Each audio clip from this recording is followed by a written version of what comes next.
네, 마태복음 17장은 특별히 오늘 우리가 읽은 1절부터 8절까지의 말씀은 산 위에서 하나님을 만나는 이야기가 되겠습니다. 산 위에 올라가서 하나님을 만나는 영적 체험 이야기가 되겠는데요. 베드로와 야고보와 요한 12제자 중에서 이 세 명이 산 위에 올라가서 예수님의 영광을 보는 모습이 되겠습니다. 성경에서 산이라는 것은 특별한 의미가 있습니다. 그래서 산에 올라간다라는 것을 말할 때는 하나님과 가까이에서 만난다는 그런 의미가 있습니다. 기억하시죠? 이전에 모세가 시내산에 올라가가지고 하나님을 만났습니다. 그게 출애굽기 24장 12절부터 18절에 나오는데요. 산에 올라가서, 시내산에 올라가서 하나님을 만났다.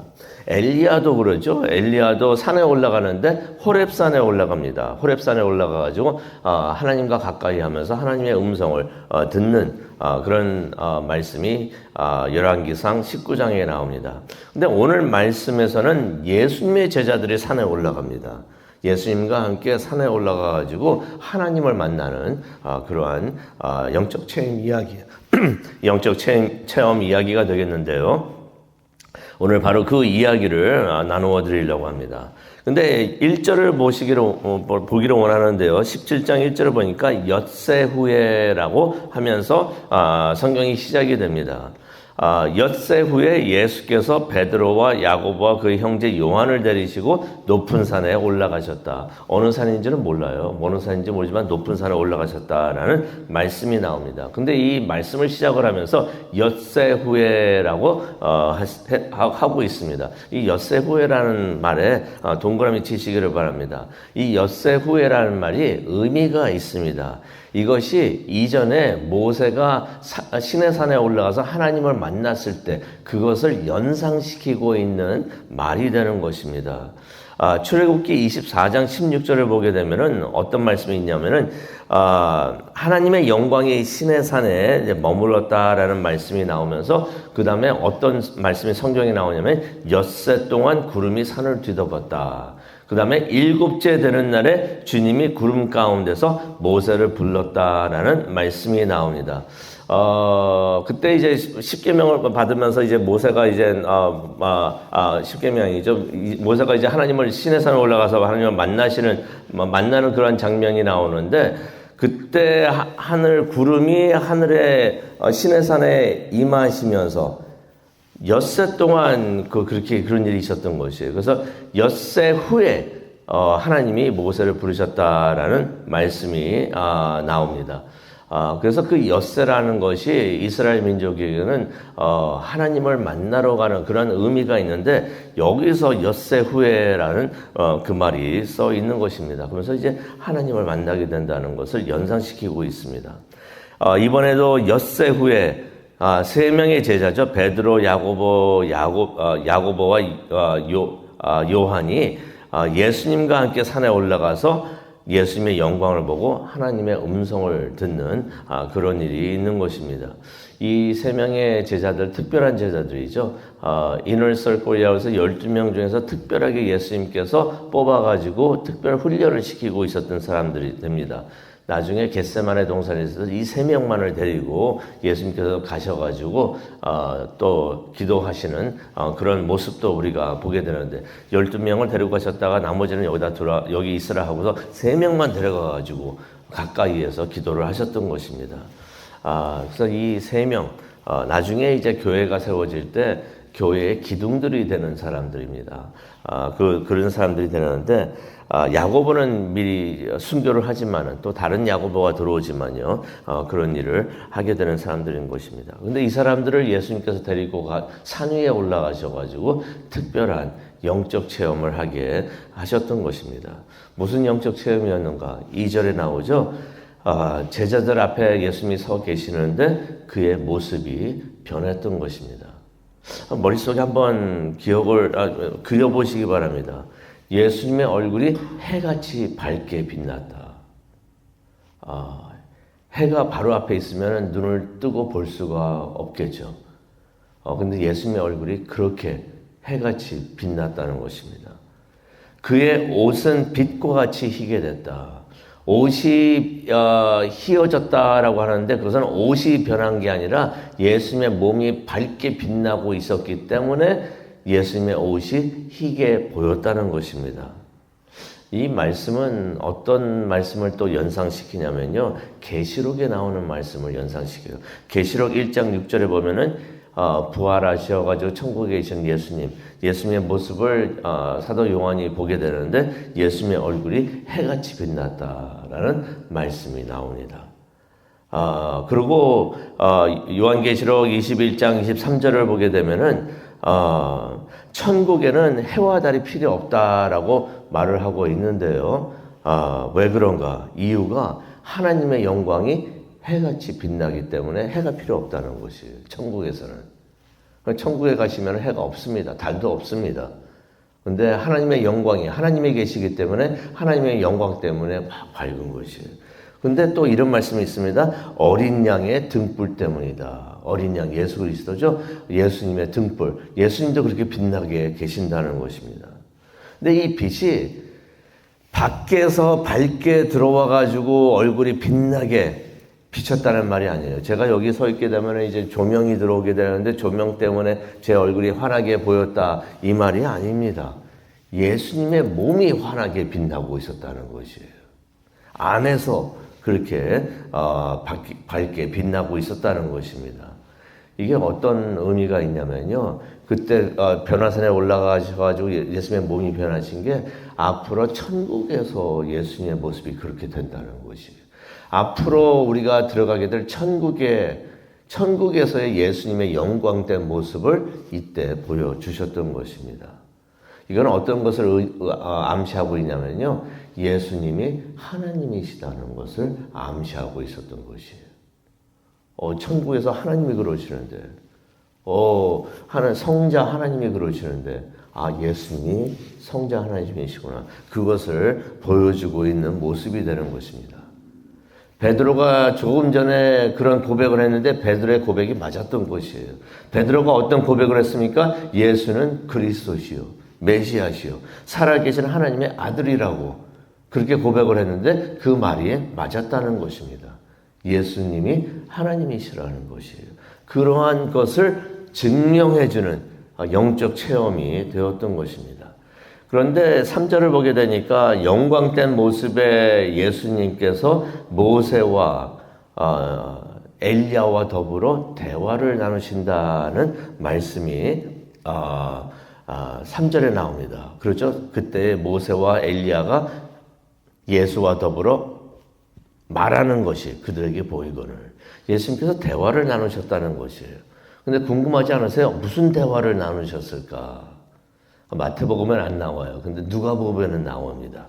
누가복음에는 그것이 기록이 되어 있는데 무슨 대화를 나누셨냐면은 예수님께서 예루살렘에서 이루실 일. 다시 말해 그 누가복음 9장 31절에 나와요. 예수님께서 예루살렘에서 이루실 일, 곧 그분이 떠나가심을 에 대해서 대화를 나누고 있었다는 얘기입니다.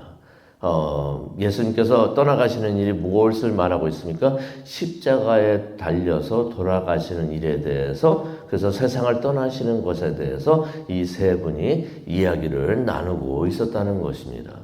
근데 이 세 명 중에서 모세와 엘리야가 무척이나 의미 있는 사람들이죠. 모세는 율법을 상징하는 사람입니다. 엘리야는 모든 선지자들을 대표하는 사람들이에요. 근데 이 사람들과 함께 예수님께서 대화를 나누고 계셨다. 이게 무척이나 의미가 있는데요. 어떤 의미가 있냐면요.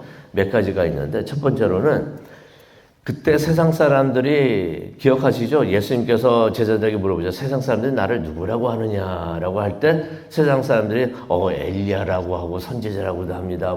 그런 말이 많았잖아요. 세상 사람들이 예수님을 가지고 어떤 말을 했냐면은 모세하고 엘리야가 살아난 사람이라고, 모세하고 엘리야가 살아나 가지고 우리에게 온 사람이 바로 예수라고 말하는 사람들이 많았다고 했었습니다. 예수님의 모세였다는 얘기예요. 예수님이 엘리야라는 얘기예요. 그런데 이때 예수님께서 모세하고 엘리야하고 오래전에 죽었던 모세하고 엘리야하고 같이 대화를 나누고 계신 것을 제자들이 보게 됩니다. 이 말은 무슨 말인가요? 예수님이 모세가 아니란 얘기죠. 예수님이 엘리야가 아니라는 이야기입니다. 예수님이 모세였고 또 엘리야가 다시 살아나신 것이라면 같이 있을 수가 없죠. 그런데 예수님께서 같이 함께 대화를 나누고 계시니까 예수님이 모세나 엘리야가 아니라는 것을 여기서 볼 수가 있는 것입니다. 그러면서 그 세 분이 예수님께서 돌아가시는 일에 대해서 대화를 나누고 있었다는 것이에요. 그런데 예수님께서 모세하고 엘리야하고 대화를 나누고 계실 때 베드로가 그 대화에 끼어듭니다. 다시 말해서 세 분이서 이제 대화를 나누는데 베드로가 갑자기 끼어들어가지고 대화가 끊어진 것이에요. 무슨 말을 하면서 끼어들었는가? 4절에 나옵니다. 베드로가 이런 말을 합니다. 주님, 우리가 여기에 있는 곳이 좋습니다. 원하시면은 여기에다가 초막 셋을 지어가지고 하나는 주님에게 드리고 하나는 모세에게, 하나는 엘리야에게 드리고 그렇게 세 분을 모시겠습니다. 라는 말을 합니다. 도대체 이 베드로가 무슨 말을 하는지를 모르겠습니다. 베드로가 잘하는 일도 있었는데 어쩔 때는 도대체 이게 이해가 안 되는 말도 하고 그런 행동도 했던 것이에요. 제가 멕시코에 가니까 멕시코 집집마다 마리아를 섬기는 과달루페가 이제 마리아가 다시 왔다고 하는 그런 게 되는데 과달루페 마리아를 섬기는 신전들을 다 집에다가 가지고 있어요. 조그맣게 지어가지고 다 가지고 있는데 그런 신전을 만들겠다고 하는 것인지 초막을 3개를 세운다고 하는데 하나는 예수님 거, 하나는 모세 거, 하나는 엘리야 거를 해가지고 3개를 세운다고 하는데 도대체 무슨 초막을 세운다는 얘기인지 신전을 세운다는 얘기인지 어떤 의도로 그 말을 했는지 알 수가 없습니다. 근데 여기서 분명한 것은 무엇이 분명하냐면은 베드로가 뭘 얘기하냐면 초막을 3개 짓는다고 그랬죠. 하나는 예수님께 들고 하나는 모세에게 들고 하나는 엘리야에게 준다고 그랬는데 어떻게 말을 하고 있는 것입니까? 베드로가 예수님을 모세와 엘리야와 동급으로 그렇게 취급을 하고 있었다는 것이에요. 예수님, 모세, 엘리야를 똑같은 사람으로 동급의 사람으로 그렇게 취급을 하고 있었다는 것이에요. 근데 이게 말이 됩니까? 조금 전에는 뭐라 그랬어요? 예수님을 그리스도시요, 메시아시요, 하나님의 아들이라고 말을 해놓고서 지금에 와서는 예수님을 모세와 엘리야와 똑같은 동급의 사람으로 취급을 하고 있었다는 것입니다. 바로 그러고 있을 때 성경에 보니까 베드로가 그렇게 말을 하고 있을 때 말이 끝나지가 않았어요. 말을 하고 있을 때 갑자기 빛난 구름이 그들을 덮습니다. 구름이 갑자기 덮친 거예요. 구름 속에서 목소리가 들립니다. 성경에서 구름이라고 표현할 때는 하나님의 임재하심을 말하는 것이에요. 베드로가 그렇게 말도 안 되는 소리를 하고 있을 때 갑자기 구름이 그들을 덮칩니다. 그러더니 음성이 들려요. 그게 5절에 나와 있습니다. 이는 내 사랑하는 아들이다. 내가 기뻐하는 자다. 그의 말을 들으라. 라는 음성이 들린 것입니다. 이거 하나님의 목소리였던 것이에요. 하나님의 목소리가 들렸던 것입니다. 근데 구름이 그들을 덮쳤으니까 하나님이 거기에 오셔가지고 그러신 거예요. 그의 말을 들으라 라고서 말을 하는 것은 어떤 의미가 있냐면은 그냥 들으라는 이야기가 아니라 순종하라는 것이에요. 예수님이 하나님의 아들이시니 그의 말을 들으라. 순종하라는 것이에요. 하나님께서 예수님을 거기서 뭐라고 하시냐면 모세와 엘리야의 말도 들으라고 하지 않으시고 3명 중에서 예수님의 말만 들으라. 무슨 말입니까? 베드로는 예수님, 모세, 엘리야 동급으로 생각하고서 초막 3개를 짓겠습니다 라고 말하는데 하나님께서 뭐라고 그러십니까? 예수님이 같은 동급이 아니다 라고 말씀해 주시는 것이 하나님께서 예수님을 모세나 엘리야 위에 두시면서 예수님이 하나님의 아들이니 이 예수가 내 아들이니 예수의 말을 들으라 라고 말씀을 하시는 것입니다. 이거 가만히 보면요 하나님께서 베드로를 책망하고 있었던 것이에요. 베드로가 말로는 예수님을 그리스도시요 메시아시요 하나님의 아들이라고 말을 하고 있었지만은 행동으로는 전혀 그렇게 그 자신이 한 말을 믿고 있는 그런 행동을 보이지 않았던 것이에요. 이전에 어떻게 했습니까? 예수님께서 베드로 제자들에게 이제 내가 고난과 죽음을 당해야 된다고 말하니까 베드로가 뭐랬습니까? 안 됩니다 하면서 예수님을 막 붙잡아서 밀치더니 안 됩니다 라고 하고 그렇게 말을 하면서 예수님을 책망을 했었는데, 베드로가 하나님의 아들이라 해놓고서 예수님을 책망을 했던 사람이 베드로인 거예요. 또 이전에는 하나님의 아들이고 메시아입니다 라고 해놓고서 이제 와서는 또 변화산에 올라서 어떻게 했습니까? 모세, 엘리야와 함께 예수님의 초막을 짓겠습니다.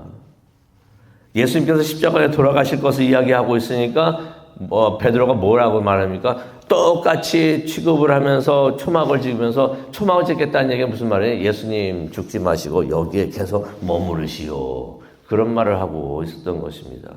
그래서 하나님께서 베드로가 말을 마치기도 전에 그룹을 통해서 산에 임하십니다. 그러면서 뭐라고 하시는 거예요? 이거 좀 더 풀어서 얘기하면 하나님께서 뭐라고 하시면 스탑! 베드로가 또 그런 이상한 짓을 하고 있고 말을 하고 있을 거야. 스탑! 그만! 이 사람은 내 아들이냐? 엘리야와 모사급이 아니라고 하나님께서 말씀하셨어요. 내 아들이니 예수의 말을 들으라. 그렇게 하시면서 베드로를 야단을 치시는 것입니다. 베드로가 말이 끝나기 전에 하나님께서 스탑을 시키시면서 야단을 치시는 것을 우리가 보게 됩니다. 그랬더니 6절을 보니까 제자들이 하나님의 말씀을 듣고 얼굴을 땅에 대고 엎드려가지고 몹시 두려워했다라는 말씀이 나오는 것입니다. 하나님의 영광을 보는 것만도 두려울 텐데 하나님의 그냥 구름이 그때 막 나타나가지고 하나님의 음성이 들리고 책망을 들으니 얼마나 무서웠을까요? 그런데 7절을 보니까 예수님께서 그들에게 오십니다. 오셔가지고 손을 대셨다, 만져주셨다는 얘기예요. 한 대 치셨다는 얘기가 아니라 따뜻하게 만져주셨다는 것이. 그리고 말씀을 하십니다. 일어나라, 두려워하지 말라. 예수님께서는 우리들이 두려워할 때마다 우리를 찾아오십니다. 믿으십니까? 제자들이 두려워하니까 오셔가지고 두려워하지 말라라고 그러시는데, 우리가 두려워할 때마다 예수님이 오셔가지고 우리를 격려해 주시는 줄로 믿습니다. 그러면서 예수님께서는 우리에게 평안과 안정을 주시는 것입니다. 그게 예수님의 특기세요.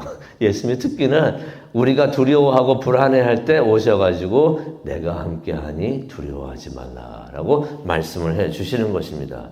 8절을 보겠는데요. 8절 밑줄 그시기 바랍니다. 8절이 오늘 이야기의 핵심이 됩니다.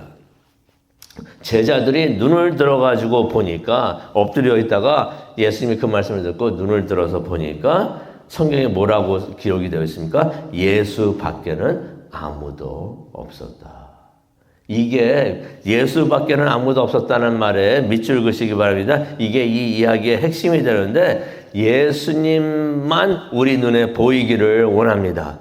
예수님만이 구세주가 되시고 예수님만이 우리 문제의 답이 되고 예수님만이 하나님의 아들이신 줄 믿습니다. 우리 눈에 예수님만 보이기 바랍니다. 네. 그래서 우리가 예수님만 바라보고 의지하는 우리 모두가 되기를 간절히 축원합니다. 기도하시겠습니다. 사랑과 은혜가 충만하신 하나님 아버지 감사합니다. 오늘 예수님의 변화산의 모습을 보면서 여러 이야기를 보는데, 하나님 우리 눈에 예수님만 보이기를 원합니다. 예수님만 보고 예수님의 말씀만 듣고 예수님의 말씀에 순종하는 우리 모두가 될 수 있도록 하나님 은혜 내려 주시옵소서. 예수님의 말씀만 듣게 하여 주시고 예수님만 보고 예수님을 따라가는 우리 모두가 될 수 있도록 그것을 위해서 기도하기를 원합니다. 우리의 기도를 붙잡아 주시고 인도하여 주시옵소서. 지켜보호하여 주시옵소서. 예수님의 이름으로 기도합니다. 아멘.